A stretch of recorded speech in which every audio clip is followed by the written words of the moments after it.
Hello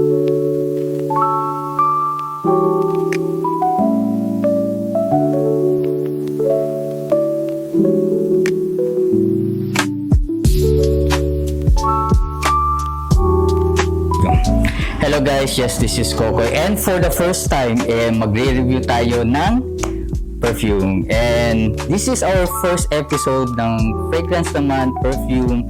Syempre gusto kong i-share sa inyo yung aking mga collection naman into different era naman, hindi na puro sapatos, no?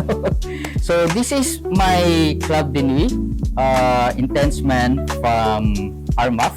So nabili ko to guys sa best friend ko, talagang pinilit ko siya nabilihin to because galing pa talaga to ng Middle East, no? Although merong mga available naman na mga Armaf dito sa Pilipinas, but syempre doon talaga yung ano niya yung kanyang source, no? So nabili ko siya, secret na lang kung magkano presyo, but definitely okay na okay rin naman yung price, no?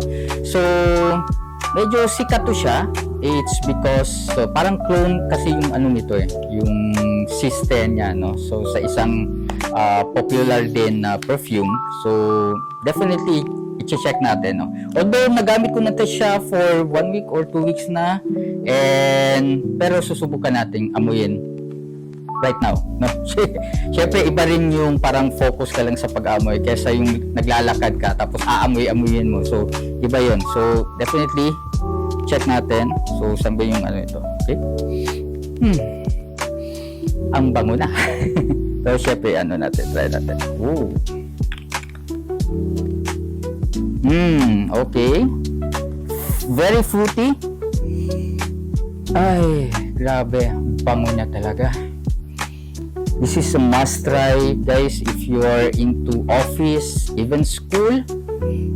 Awag muna sa school, office lang. So mga business transaction sa inyong mga friends, pwede ito. Not sa school because although kasi sweet siya, meron siyang citrus, lemon, or ano pa, after 1 hour kasi, and after 1 hour or 2 hours, medyo tumatapang siya into, or nag-evolve siya into woody, no?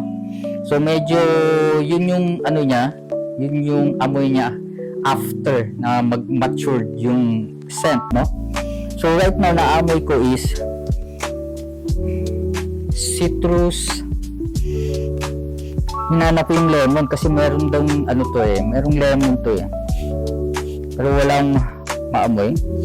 Pero ito yung sa nakikita ko sa ibang social media platform, ito yung hindi nila na-mention every time they review the Club de Nuit na Armaf Intense, is hindi nila naamoy yung naamoy ko na something every time na pumupunta ako ng Bukidnon.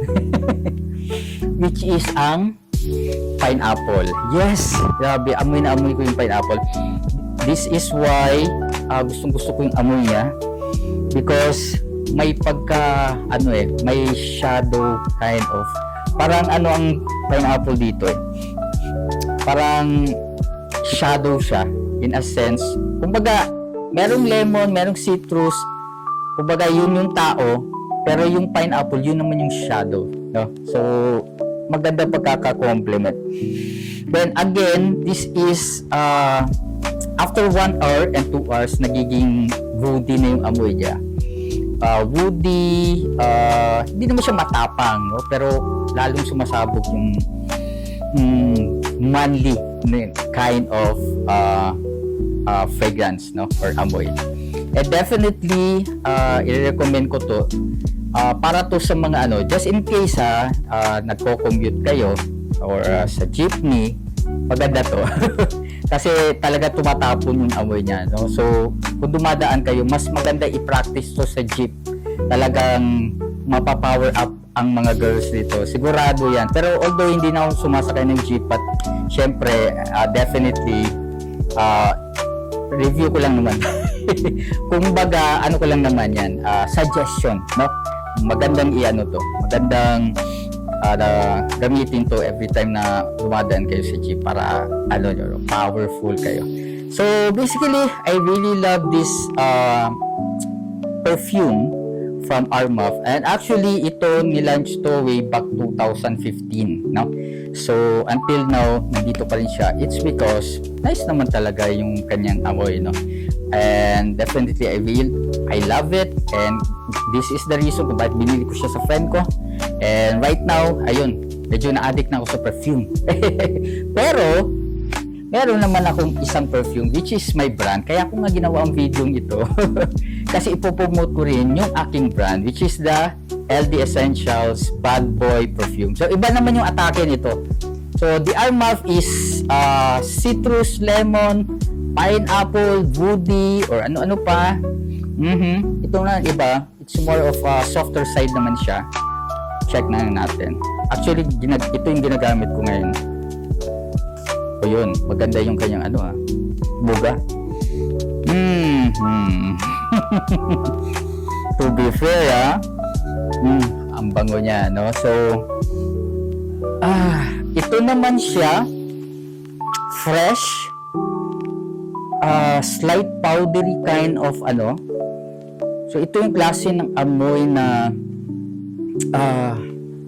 ang sarap tabihan.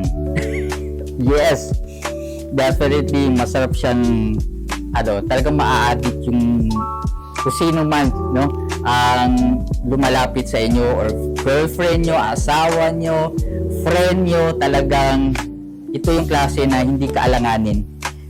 Kasi meron iba na perfume na yes, okay sa iyo, ang nangyayari, meron namang iba na parang ayaw nila yung amoy mo because yun nga, medyo matapang. But this one, the LD Essentials Bad Boy,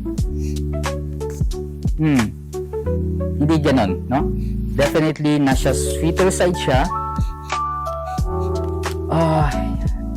Ano ba to? Hindi ko ma-convey yung amoy. Parang yung tipo na bagong bukas na meron siyang citrus, pero alam niyo yung tipo yung bagong bukas na karton na mula sa Europe. Yung gano'n, meron ganong amoy.